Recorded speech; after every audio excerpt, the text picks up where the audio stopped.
Ganito karami ang sulfuric acid or battery solution na ilalagay sa bagong baterya na low maintenance or ditubig kung tawagin. Ayan po. Kailangan pari-parehas po, walang labis at walang kulang. Ayan, titigan nyo po ng husto. Ayan. Ganyan lamang po mga ma'am, sir. Good day, Kamaster! Welcome back to our BMI Motorite YouTube channel. Narito na naman ang inyong lingkod upang magbahagi ng panibagong video.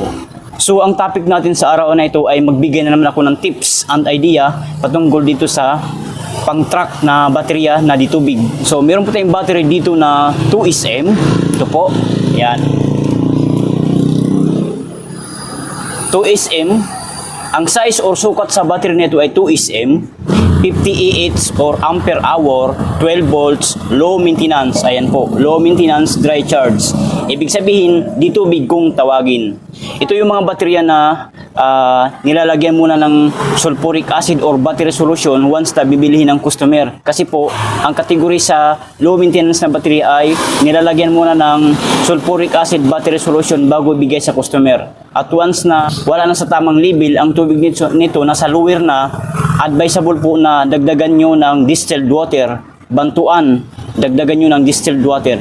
So itong baterya na ito ay brand new po ito ha. Tuturuan ko lang kayo kung ilang litro or buti ang tubig na ilalagay sa 2SM battery na ditubig kung tawagin. So ilang litro nga ba ang magkasya dito sa 2SM na baterya? Tuturo ko sa inyo, ito ay brand new po ha, yan. Kita nyo naka-plastic pa, ayan. Then, dito yung kanyang mga battery solution or sulfuric acid. Ayan po. Then, nandun yung kanyang mga takip. Nasa styrofoam pa. Then, ayan, bago, kalalagay ko lang ng tubig. Ayan. So, ilan nga ba? Ilang piraso ang tubig sa 2SM na baterya?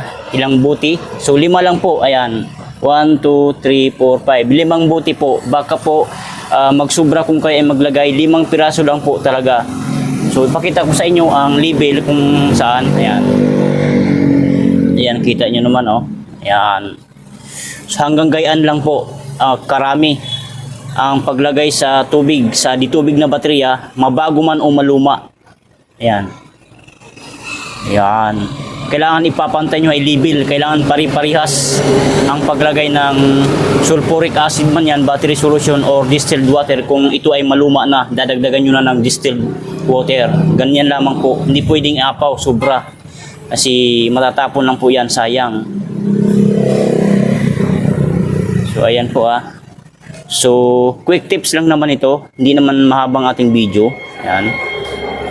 So gusto ko lang ituturo sa inyo kung ilang buti nga ba or battery solution, sulfuric acid ang 2SM na baterya. Yan na po, 5 buti lamang po. Ayan, baka sumubra kasi saktuhan lang po yan, no? Walang labis at walang kulang. Ayan, saktong-sakto po yan. Ayan. So yan po. So ito ay binili na nating customer, taga-school, PCSTI, Paradine. So ready to pick up na ito ni sir mamaya. Pero takpan muna natin ito.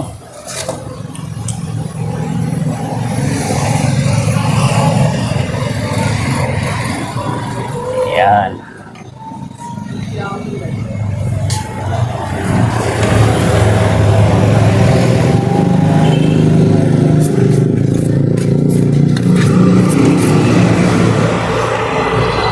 Kita sira. Ayan.